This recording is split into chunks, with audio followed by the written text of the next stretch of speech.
뭐 위대한 개츠비의 시대죠. 그러니까 엄청나게 화려했고 뭐 자산 버블이 이제 말도 못하게 일어났던 시기가 1920년대예요. 자산 버블이 생기는 경우가 많았어요. 그러니까 돈과 사람이 이제 다 미국으로 몰려드는 거죠. 지금도 이제 유럽이 러시아로부터 에너지 독립하겠다라고 하는데 미국이 여전할 수밖에 없거든요.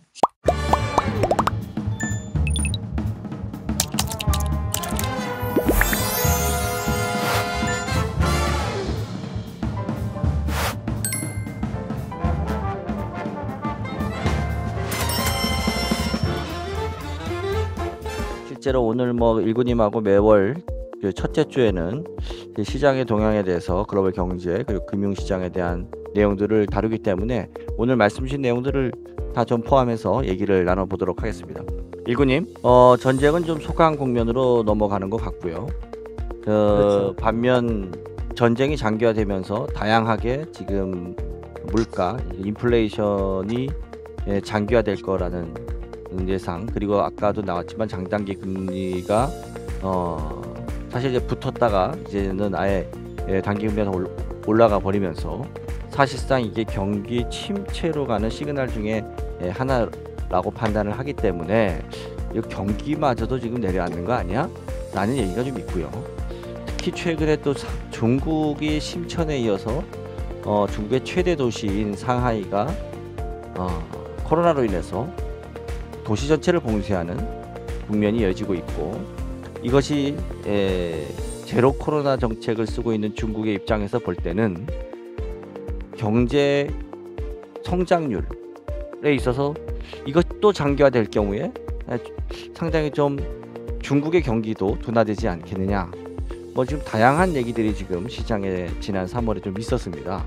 그래서 오늘은 이미 뭐 자료에서도 준비를 해주셨지만 인플레이션, 그리고 지금 러시아의 사태, 또 이어서 중국, 그리고 지금 연준이 앞으로 추가적인 금리를 어떻게 할 것인가 라는 문제를 한번 쭉 들어보고요. 그리고 나서 좀 같이 이야기를 나눠보도록 하겠습니다.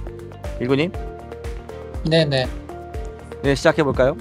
예, 뭐 자료를 보면서 말씀을 드리겠습니다. 상당히 다양한 이야기들이 많이 나오고 있는 시점이죠. 근데 저는 이제 이게 뭐 그렇게 각국의 대응은 굉장히 좀 다양할 수밖에 없어요. 근데 이제 핵심은 인플레이션일 수밖에 없고, 근데 인플레이션 상황에서 미국은 제가 볼 때는 이제 자기네들의 장기적인 호황 국면이 지속될 수 있다는 것에 대한 믿음이 굉장히 강하고, 그래서 금리를 올려서 이제 인플레이션을 진정시킬 수 있다라고 생각을 하는 거죠.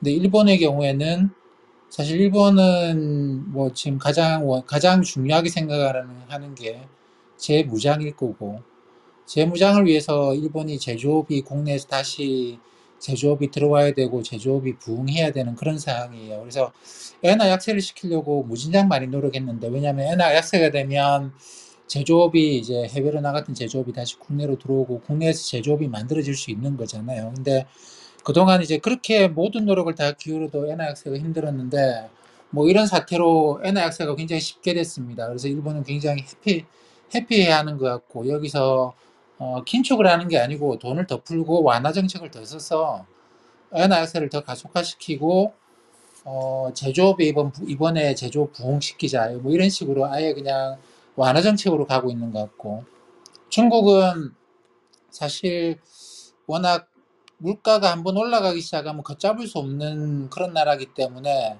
이 일본처럼 이제 물가 올라가라, 야 신난다 이럴 수 있는 나라가 절대 아니죠. 뭐 또 그다음에 이제 미국과 여러 가지 갈등 때문에 경기도 많이 둔화가 되어 있는 상황이고, 그래서 부양책을 쓰자니 물가가 걱정스럽고, 뭐 상당히 좀 진퇴양난의 상황에 가 있는 게 중국의 입장인 것 같아요. 그러니까 뭐 근데 그런 상황에서 이제 미국은 계속 러시아냐, 뭐 러시아에 대해서 중국이 강경한 입장을 취해야 된다라고, 안 그러면 우리가 투자했던 돈 다 빼버리는 수가 있다. 사실 러시아는 지난 2014년에 크림반도 병합을 하면서 서양 자본들이 거의 대부분 다 떠났어요. 특히 이제 금융 자본들은 다 떠나버렸기 때문에 러시아에서 지금 뭐 미국이 금융 제재한다고 해서 추가적으로 러시아가 그렇게 고통을 겪을 일은 별로 없습니다. 근데 중국은 미국이 러시아에 대해서 하는 것처럼 금융 제재를 시작하게 되면 굉장히 많은 기업들이 다 디폴트가 날 수밖에 없어요. 그래서 그리고 당장 이제 뭐 러시아야 뭐 천연자원 팔면 되는데 중국은 제조업 물건이기 때문에 이거 안 사기 시작하면 안 살 수 있는 거죠. 그러다 보니까 중국으로서는 미국하고 완전히 등을 돌릴 수도 없고 거기다 러시아하고도 등을 돌릴 수도 없고 이게 뭐 안보 측면에서도 경제 측면에서도 완전히 진퇴양난의 상황에 가 있어서 지금 중국은 아무것도 안 하고 그냥 딱 가만히 있는 것 같아요. 좀 상황이 변하기를 기다려보자라고 가만히 있는 것 같고 한국은 이래야 될지 저래야 될지 이제 아직 방향을 정하지 못한 뭐 미국이 긴축하는데 따라가야 될까? 안 그러면 중국처럼 그냥 가만히 좀 있으면 좋고 그다음 3페이지는 러시아 이야기인데 지금 지도를 보면 러시아가 이쪽 그 키이우 쪽으로 진격을 하다가 북쪽에서는 거의 대부분의 병력을 다 철수를 했다고 합니다. 그리고 이제 남쪽에만 집중하는데 남쪽이 보시다시피 이게 흑해하고 연안되거든요. 크림반도는 2014년 3월에 러시아가 병합을 했고 지금 뭐 뉴스에 많이 나오는 마리우폴이나 오데사나 이런 데가 전부 다이 우크라이나가 흑해로 진출하는, 그러니까 무역을 할 수 있는 흑해 항구로 가는 길인데, 여기를 이제 러시아가 다 군사력을 집중을 하고 있어요. 그래서 만약에 오데사까지 이제 우크라이나가 뺏기게 되면, 우크라이나는 완전히 내륙에 다른 나라들로 둘러싸인 스위스 같은 나라가 됩니다. 근데 러시아의 의도는 그 정도 해야지 중립국이라는 걸 우리가 믿어주지 않겠는가라고 하는 것 같아요. 그래서 이제 우크라이나를 완전히 고립시켜버리고 중립국화 시켜버리는 이런 전략으로 나아가고 있고, 그래서 전쟁을 뭐 얼마나 계속하고의 문제가 아니고, 이쪽에서 남쪽에서 오데사 근처에서의 뭐 저기 전황이 좀 더 이상 진전이 없으면 전쟁은 거의 끝나는 것이다라고 보는 게 맞지 않겠는가 싶습니다. 근데 이 러시아의 군사적인 행동을 우크라이나에 대한 군사적 행동을 어떻게 볼 것인가라는 건데 뭐 우크라이나가 나토에 가입하지 못하겠다라고 하는 러시아의 안보 이슈가 있을 것이고 또 한 가지는 사실 그래 우리는 3페이지 오른쪽 그림이 있습니다만 중국이나 일본, 한국 같은 극동아시아 3국하고 대만도 포함해야 되겠네요. 그 다음에 이제 유럽하고는 에너지를 어마어마하게 수입하는 나라들입니다. 그러니까 에너지 생산이 에너지 실제 소비하는 것에 비해서 턱없이 부족하기 때문에 대규모로 에너지를 수입하고 우리가 알고 있는 뭐 오페크나 러시아나 이런 나라들이 에너지를 수출하는 나라들이죠. 근데 러시아의 경우에는 이 에너지 산업이라는 게 정말 경제에 중요한데 뭐 GDP의 한 3분의 1 차지하고 뭐 그다음에 이제 그걸 떠나가지고 러시아 재정 수입의 51% 정도를 여기서 끄집어내요. 그러니까 뭐 러시아의 원유나 가스 수출하는 기업들이 있는데 뭐 가즈프롬 이런 애들 있죠. 그런 애들이 원유나 가스를 수출할 때 수출 금액에 대해서 러시아 정부가 세금을 매깁니다. 수출세라는 명목으로. 이렇게 벌어들이는 러시아의 재정 수입 세수가 전체 재정 수입의 51%를 차지해요. 이 돈으로 뭐 하느냐? 이걸 이제 러시아 전역에 풀면서 푸틴의 지지율을 만들어내는 것이죠. 사실 선거를 내보면 이 모스크바 지역에서는 푸틴의 지지율이 그렇게 높지는 않습니다. 40%뭐 그 정도 아래 위쪽으로 왔다 갔다 하는 정도인데 시골에 가면 대도시를 벗어나서 시골에 가면 푸틴의 지지율이 거의 95%, 97%인 지역이 굉장히 많아요. 근데 이렇게 높은 지지율이 어디서 나오겠습니까? 돈을 쓰기 때문이거든요. 그러니까 러시아는 이제 이런 에너지를 수출해서 거기서 나오는 세금을 갖고 그걸 이제 중앙정부가 받아서 그걸 지방에 쓰면서 푸틴의 장기 집권을 유지를 하고 있는 그런 구조인 것이죠. 근데 이제 우리는 그동안 낮은 유가를 갖고 뭐 넷제로 한다, 뭐 아리백 한다 이래 왔습니다만 에너지를 수출하는 나라들 입장에서는 이거는 자기들 죽으라는 이야기죠. 푸틴 입장에서도 이거 자기 죽으라는 이야기예요. 뭐 돈도 안 들어오고 그럼 당연히 러시아 사람들이 이제 푸틴을 지지할 이유도 없고 러시아는 에너지 팔아가지고 먹고 사는 나라인데 러시아가 뭐 자동차 만든다는 이야기 들어보셨습니까? 러시아의 산업이라는 게 별로 없거든요. 에너지 팔아서 먹고 사는 나라인데 뭐 아리백하고 넷제로 하고 그러면 푸틴 입장에서 한번 생각해 보자라는 어떻게 생각하겠습니까? 그래, 오케이. 당신네들이 아리백 넷제로까지 얼마나 오랜 시간이 걸릴지는 모르겠는데 그동안에 우리 원유나 가스를 싼 가격에 팔지는 않겠다. 비싼 가격에 팔겠다. 우리도 우리의 최대의 경제적 이유를 얻겠다. 이렇게 생각하는 건 어떻게 보면 그쪽 입장에서는 또 당연하다고 봐야 됩니다. 그래서 이번에 이제 우크라이나 전쟁은 이런 것도 분명히 있어요. 그러니까 긴장 관계를 고조시켜 가지고 자기네들의 경제적 이익을 뭐 긴장 관계가 만들어지면 어쨌든 이 천연자원 가격은 올라갈 수밖에 없으니까 그래서 이 러시아가 이번 한 번으로 끝날 것이냐 이게 장기화되지 않겠는가 이런 걱정을 할 수밖에 없는 거죠. 우크라이나에서 끝날 것이냐 우크라이나만 중립화시키면 러시아의 안보는 끝난 것이냐 러시아 안보는 유지가 되는 것이냐 그렇게 볼 수는 없죠. 그래서 이 인플레이션 문제라고 하는 게 장기화될 수 있다라고 생각을 해야 될 것 같습니다.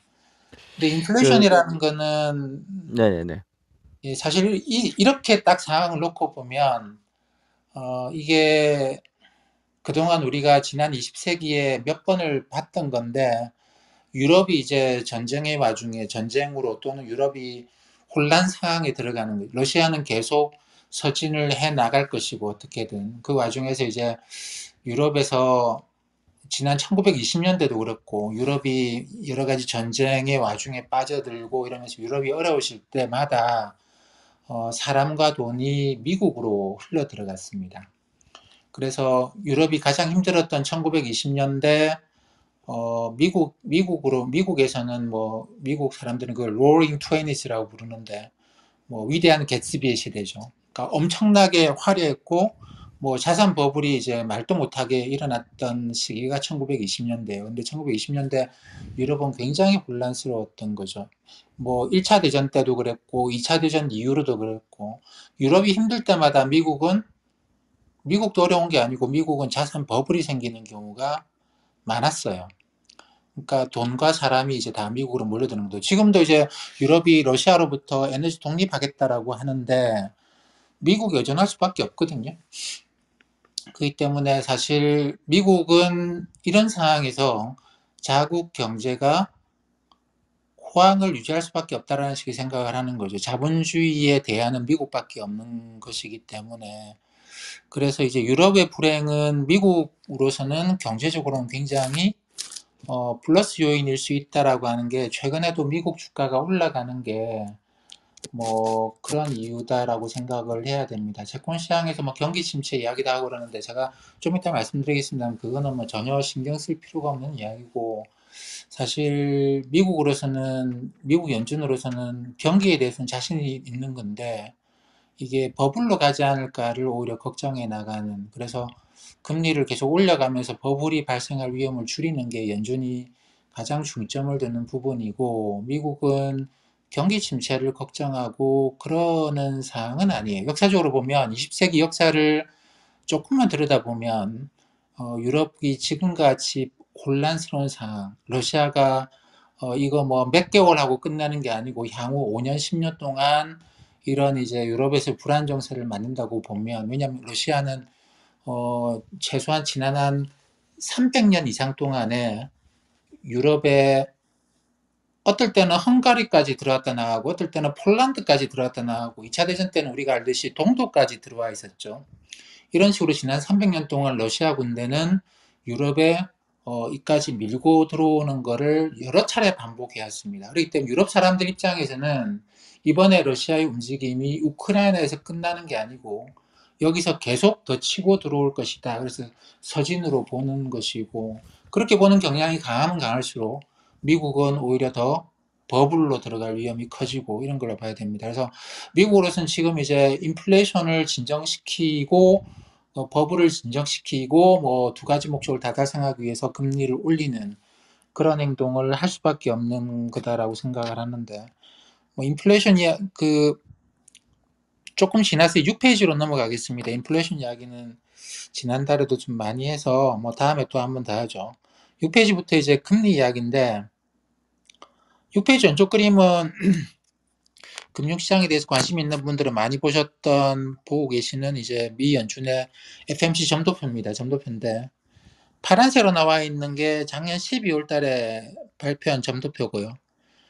여기다가 제가 이제 빨간색으로 해서 이번 3월 달에 그러니까 얼마 전에 있었던 FMC에서 점도표를 겹쳐놨습니다. 겹쳐놨는데 놀라울 정도로 이 파란색에서 빨간색으로 3개월 만에 엄청나게 값들이 올라갔어요. 가령 지난 12월 달에는 2022년 말 연방기금리 예상치가 0.75%였거든요. 중간값이. 파란색 점들의 중간값이 한 0.75% 정도가 되는데 이게 2.0%로 이번 3월 달에 올라갔죠. 2023년은 1.5이던 게 2.75로 올라갔습니다.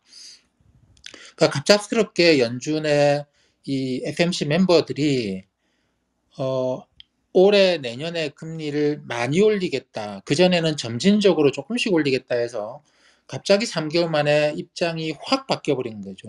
확 바뀌어가지고 이런 일이 생겼습니다. 근데 장기라고 돼 있는데 보면 롱텀은 전혀 변화가 없어요. 제가 이제 구분이 되시라고 빨간색 점을 약간 위로 찍어놨거든요. 그렇기 때문에 장기는 파란색하고 빨간색이 똑같은 겁니다. 똑같이 돼 있어요. 그러니까 여기서는 이제 변화를 전혀 안 주고 앞으로 그러니까 이걸 이제 고지고대로 해석하면 이런 거죠. 앞으로 2년 동안 금리를 많이 올리고 그 다음부터는 금리를 동결하거나 오히려 길게 보면 좀 낮출 수도 있다. 이렇게 해석을 하는 게 맞습니다. 채권 시장이 이 해석을 그대로 받은 거죠. 그래서 최근에 2년짜리 금리가 엄청 많이 올라가고 10년짜리 금리는 좀 덜 올라갔어요. 그러다 보니까 이제 2년짜리하고 10년짜리가 붙어버렸죠. 이걸 놓고 뭐 경기 침체가 오기 전에 이런 일이 생겼다라고 이야기하는 사람들이 많은데 근데 이런 일이 경기 침체 오기 얼마 전에 이런 일이 생겼느냐면 과거를 보면 2년 내서 5년 전입니다. 장단기 금리 차가 이까지 줄어들고 난 다음에 2년 후에서 5년 후에 경기 침체가 와요. 이거는 무슨 말씀이냐면 두 개 사이의 연결고리는 사실상 없다라고 봐야 되겠죠. 미국에서는 지난 한 2008년 글로벌 금융위기 이후로 그 이전부터라도 경기 침체를 예측할 수 있는 경제 모델을 만드는데 경제학자들이 많은 노력을 기울여 왔거든요. 그리고 그 과정에서 굉장히 그 많은 성과들이 나왔습니다. 그 경제 침체를 예측할 수 있는 모델들이 상당히 많이 좋은 것들이 개발이 됐는데 그 과정을 쭉 종합해 보면 장단기 금리 차는 경기 침체를 예측하는데 그렇게 좋은 지표는 아니다라는 거고 경기 침체를 예측하는 거는 뭐 고용이나 그 다음에 이제 소비나 소득이나 산업 생산이나 이런 것들이지 장단기 금리 차는 얘가 정말 예측력이 있다고 해도 2년이나 5년 후에 경기 침체가 생기는데요. 뭐 이거는 사람은 언젠가는 죽는다는 것과 비슷해요. 이 때문에 여기에 대해서는 크게 신경 쓸 필요가 없습니다. 다만 왜 그러면 최근에 10년짜리하고 2년짜리 금리가 붙었느냐? 2년짜리 금리가 많이 올라가고 10년짜리 금리가 조금밖에 안 올라갔기 때문에 붙은 건데 그건 왜 그런 일이 생겼느냐? 연준이 2년 동안 금리 많이 올리고 그 다음에는 금리 안 올린다고 점도표에서 이야기했기 때문입니다. 근데 연준이 바본가요? 금리 올려서 경기 침체 만들려고 연준이 이랬을까요? 아니거든요. 연준은 반대로 경기 침체 올 위험은 굉장히 낮다.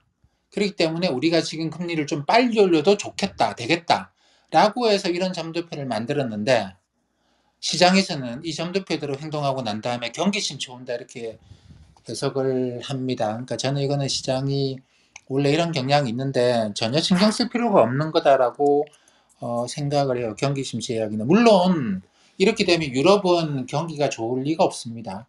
경기가 좋을 리가 없죠. 러시아로부터 이제 끊임없이 그러니까 호주머니 탈탈 털리는 중이죠. 뭐 유가도 그렇고 뭐 천연가스 이런 거 가격 급등해가지고 주머니 탈탈 털리고 있기 때문에 소득도 실질적으로 감소할 거고 산업 생산이나 모든 게 둔화될 수밖에 없어요. 그러니까 유럽은 굉장히 어려운 경제 환경을 이제 헤쳐나가야 되는 그런 상황일 겁니다. 뭐 중국이나 한국이나 일본처럼 마찬가지죠. 이 주머니 지금 탈탈 털리고 있는 거거든요. 러시아 애들이나 이런 애들한테. 이런 상황에서 경제가 좋아지기를 그렇게 기대할 수는 없습니다. 근데 아까 뭐 제가 3페이지에서도 보여드렸던 것처럼 미국은 에너지가 거의 독립이에요. 뭐 천연가스나 석유만 하더라도 거의 자기네들이 소비하는 것만큼 생산을 합니다. 이 때문에 미국은 유가 올라가면 뭐 원유 생산하는 기업들이 돈을 많이 벌고 소비자들이 주머니 털리겠죠?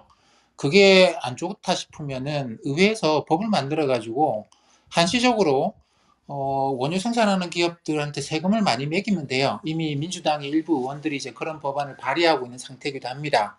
이 때문에 미국은 유가 올라가나 떨어지나 얘가 돈 벌고 쟤가 돈 잃고 하는 건데 뭐 법 만들어 가지고 이제 그걸 이제 뭐 이렇게 저렇게 세금으로 해결해 주면 돼요. 그렇기 때문에 미국은 괜찮은 상태고 어떻게 보면 이런 전 과정에서 1920년대나 뭐 1940년대 이때처럼 가장 안전하고 어떻게 보면 전 세계 돈과 사람들이 몰려드는 그런 곳이기 때문에 자기네들은 이제 인플레이션에 대해서 미리 대응을 하겠다. 그러면서 금리를 올려놓으면 자산 버블에 대해서도 미리 대응이 된다. 이런 관점인 것 같습니다. 7페이지는 어떤 이야기냐면 제가 아까 그런 말씀을 드렸죠. 2년짜리하고 10년짜리가 금리가 붙었다. 그게 뭐 경기 침체고 뭐 이렇게 해석할 수 있는 여지는 없다. 연준이 그렇게 한다고 해서 그냥 그렇게 된 것뿐이다라는 건데 7페이지 왼쪽 그림이 뭐냐면 연준의 아까 점도표 있죠? 점도표를 갖고 그 점도표를 보면 그렇습니다. 2022년 말에는 연방기금리 얼마고 2023년 말에는 연방기금리 얼마고 2024년 말에 연방기금리가 얼마고 이렇게 표시가 돼 있어요. 그럼 지금 우리가 2년짜리 국채를 사면 2년 동안 금리가 고정되는 거죠. 가령 지금 2년짜리 미국 국채 금리가 2.4%다 그러면 지금 내가 2년짜리 국채를 사면 2년 동안 받는 금리는 1년에 2.4%로 고정됩니다. 근데 연방기금리라고 하는 거는 페더럴 펀드 시장에서 연방기금 시장에서 매일매일 돈을 빌리고 빌려주고 하는 하루짜리 금리예요. 그러면 고정금리 말고 2년 동안 매일매일 롤러버 시켜가면서 변동금리로 내가 돈을 운용할 수가 있겠죠. 근데 오늘 연방기금리는 아닌데 내일 연방기금리를 어떻게 아느냐? 우리가 알지는 못하지만 연준의 FMC 멤버들이 점도표로 이야기해 놓은 게 있습니다. 그러면 지금 0.5고 올해 말이 가령 뭐 2.0이다라고 한다면 올해 평균값은 얼마고 내년에 평균값도 나오겠죠. 내후년 값도 나오고 이렇게 하루하루 금리를 연준이 점도표에 표시해 놓은 것대로 다 적용을 해서 그러면 이제 그렇게 2년 투자하면 내가 얼마만큼의 고정금리로 하면 얼마의 투자를 한 것이냐 그걸 나타내는 게 왼쪽 차트예요. 근데 보시면 지금 미국 2년짜리 시장 금리는 시장에서 투자자들끼리 뭐 사고 팔고 하다가 만들어지는 금리가 빨간색인데 이 회색은 뭐냐면 연준의 점도표로 갖고 그냥 계산한 겁니다. 근데 거의 똑같은 값이 나와요. 이건 뭐냐면 지금 채권 시장은 추가적인 정보를 이야기하지 않습니다. 뭐라고 해봤자 그게 부처님 손바닥 안에 있는 손오공처럼 FMC가 그냥 시키는 대로 그 값이 그냥 시장에서 거래되고 있는 것에 불과해요. 거의 오차가 없이 그 값 그대로 거래가 되고 있습니다. 이 점도표라고 하는 게 2012년에 처음 나왔는데 버냉키 때 그때 제가 점도표가 나오는 걸 보면서 이거 큰일 났네. 채권 시장이 죽겠네라는 식의 생각을 했거든요. 왜냐하면 미래에 대한 우리는 채권 시장도 미래에 대한 어떤 전망을 하는 거잖아요. 근데 FMC가 매 분기마다 점도표를 내서 자기들이 다 전망을 해줘요. 근데 시장은 그럼 FMC 멤버들이 전망한 것과 다르게 전망할 수 있는 근거가 있느냐?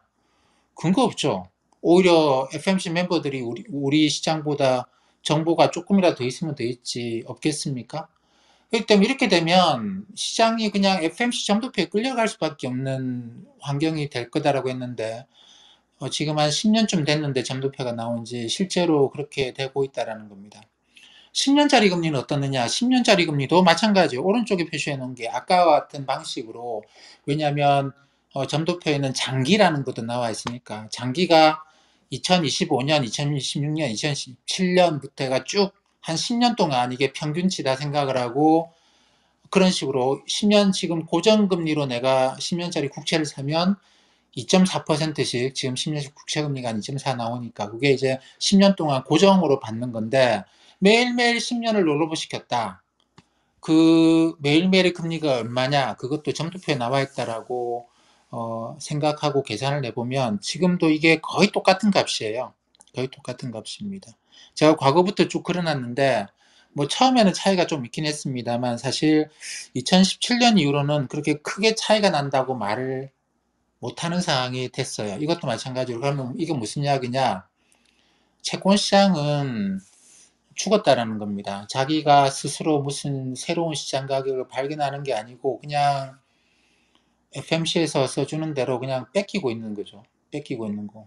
손오공이 아무리 지가 잘났다고 하지만 부처님 손바닥 안에 있었듯이 채권 시장도 뭐 지가 뭘 하고 뭐 그래서 뭐 경기 침체가 생기느냐 안 생기느냐 이런 이야기를 떠들어대지만 그냥 점도표 안에 있는 것일 뿐이다라는 겁니다. 그렇기 때문에 저는 이제 채권 시장을 볼 필요 없다고 봐요. 그냥 연준이 점도표 낼 때마다 아 이게 지난번하고 어떻게 달라졌겠구나 그걸 해석하는 정도면 되는데 지금 연준은 러시아의 저런 게 우크라이나 침공이 단기간에 끝나지 않을 것 같고 인플레이션이 장기화될 것 같고 근데 이제 유럽이 저런 상황이기 때문에 역사적으로 보면 이런 상황에서 미국은 오히려 버블이 발생한 1920년대 위대한 개츠비처럼 버블이 발생할 걸 걱정해야 된다라고 생각을 할 거고 그래서 우리가 금리를 좀 빨리 올려놔야 되겠구나라고 생각을 하고 그런 것이죠.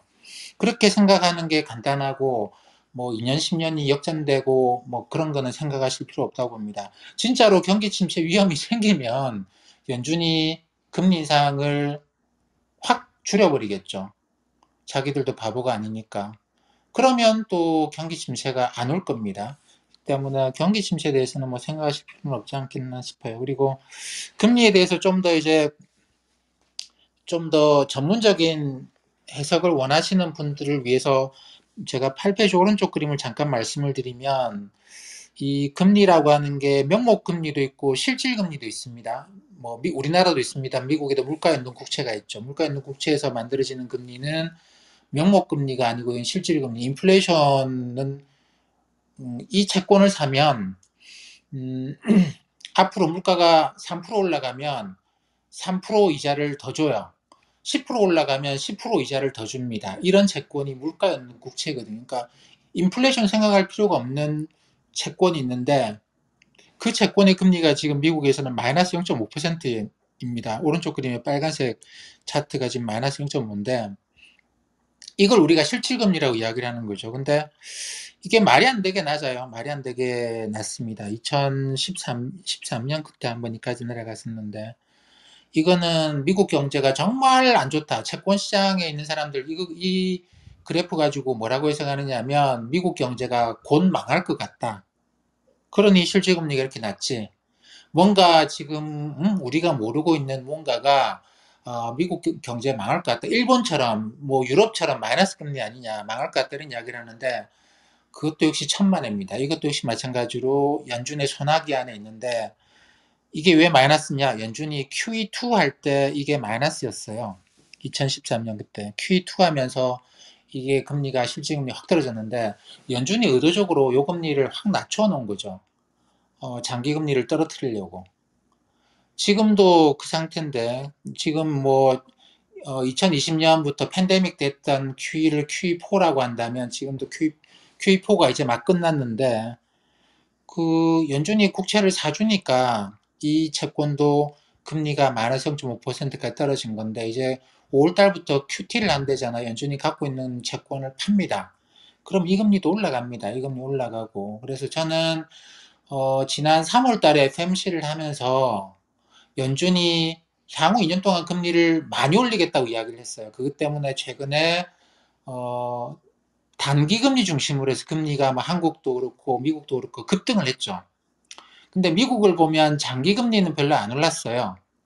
왜냐하면 연준이 2년만 금리 많이 올리겠다고 했거든요. 그 이후로는 금리 별로 안 올리겠다고 했기 때문에 2년짜리는 조금밖에 안 올라갔는데 근데 이게 이제 5월 달부터 연준이 갖고 있는 채권을 팔기 시작하면 이게 장기 채권에서 충격이 또 온다고 봅니다. 그러니까 지금까지 봤던 이제 금리 상승 충격은 1차 충격이고, 요거는 단기 금리에서 주로 나타났던 거고, 2차 충격은 이제 경제 상황이 다 달라지겠지만 하반기부터 오지 않겠는가라고 생각을 합니다. 근데 뭐 미국 경제가 나쁘지 않기 때문에, 그리고 이제 뭐 돈과 사람이 미국으로 몰려드는 그런 국면이기 때문에 미 연준이 금리를 좀 뭐 예전에 생각했던 것보다 좀 공격적으로 올린다고 하더라도 그게 뭐 미국 시장에는 큰 문제는 안 될 것 같아요. 근데 20세기 역사에서 뭐 상당히 긴 시간 동안 그런 시기가 몇 번 있었는데,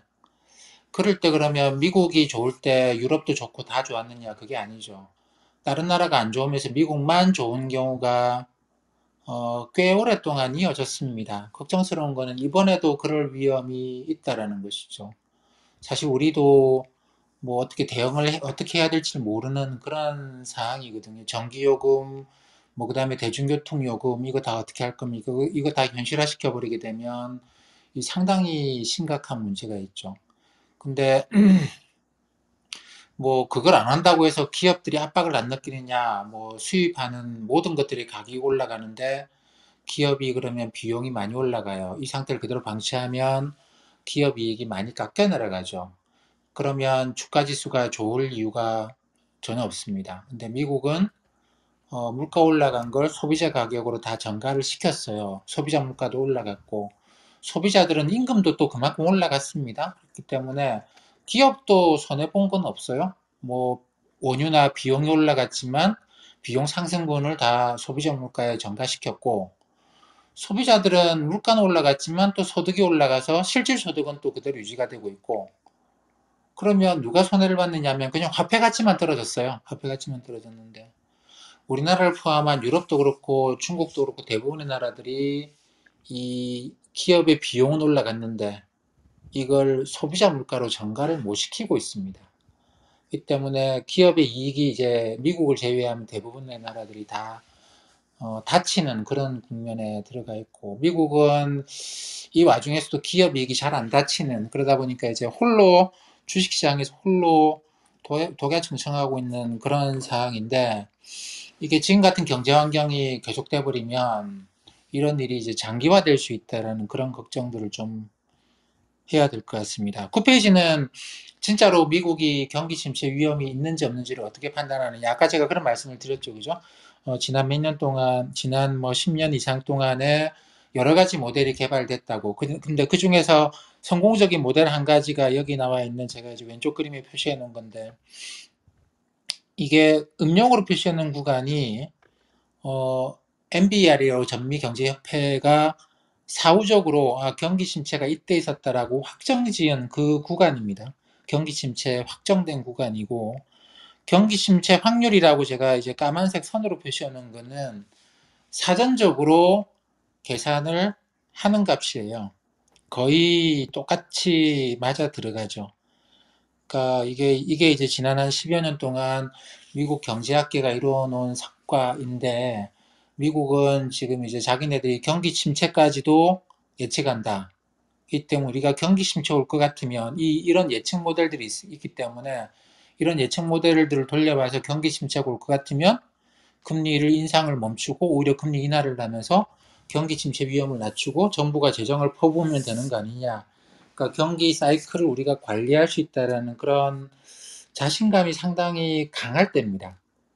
그렇기 때문에 미국 경제에 대해서는 걱정 안 하셔도 되지 않겠는가 생각을 하고, 지금 이 모델에 따르면 미국의 경기 침체 가능성은 한 3%에서 한 5% 정도가 될 것 같아요. 물론 뭐 앞으로 투자나 소비나 산업 생산 이런 게 어떻게 되는지 봐야지 되겠습니다만, 지난주 금요일 날 나온 고용까지는 뭐 경기 침체 위험이 현저하게 낮은 단계로 봐야 될 것 같습니다. 그래서 제가 이제 뭐 쭉 전체적으로 보게 되면 글로벌 경제는 이제 전쟁이 좀 거의 끝나가는 단계인 것 같으니, 글로벌 경제는 뭐 바이러스도 지나고 해서 경제가 정상화되고 우크라이나 전쟁도 어느 정도 끝나고 하면서 글로벌 경제 자체가 조금 개선되는 효과는 단기적으로 나타나지 않겠는가 싶습니다. 근데 이 인플레이션이 결국은 기업의 이익을 깎아먹고 있고 기업의 활동을 위축시키고 있고 그다음에 이제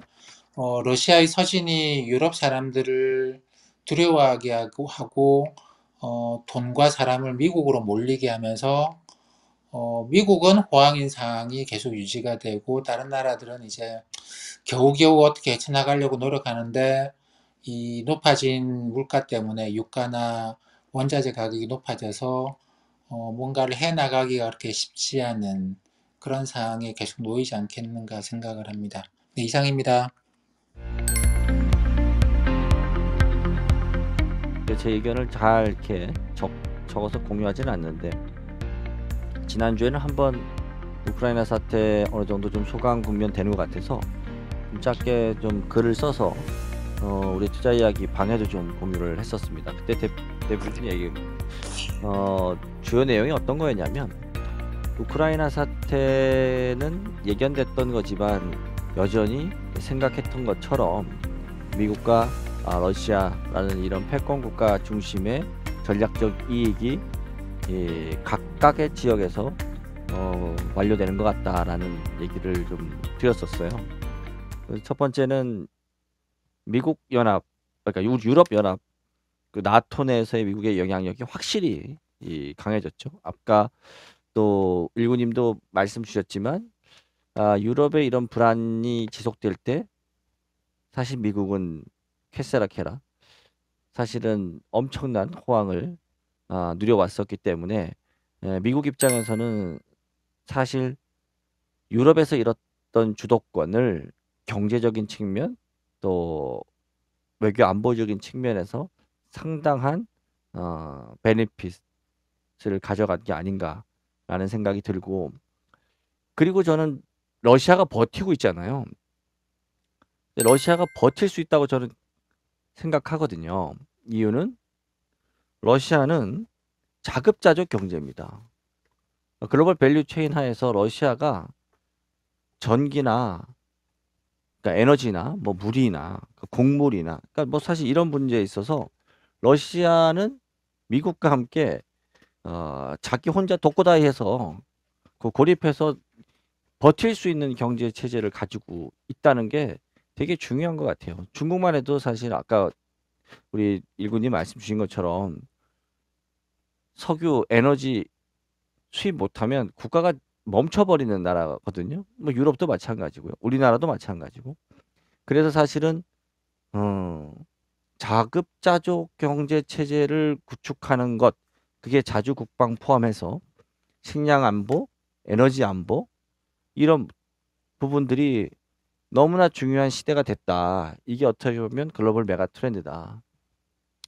그리고 아까 일구님이 그 곡물 얘기해 주셨는데 최근 뭐 브라질 증시나 캐나다 증시 이 농업 관련, 식량 관련 이런 부분들이 꽤 움직임이 좋습니다. 근데 이게 단기적인 움직임이라고 생각하지 않고 아까 일군이 말씀 주신 것처럼 이미 작황기를 놓쳤기 때문에 이것이 예, 올해 연말 갈수록 또 그리고 내년까지도 이게 장기적으로 물가에는 에너지와 함께 식량, 그다음 원자재 거기에 이제 운송까지 지속적으로 저는 이제 물가에 영향을 주는 요소들이 지속적으로 겹쳐 있기 때문에 일구님의 의견에 상당 부분 제가 공감하고 동의합니다.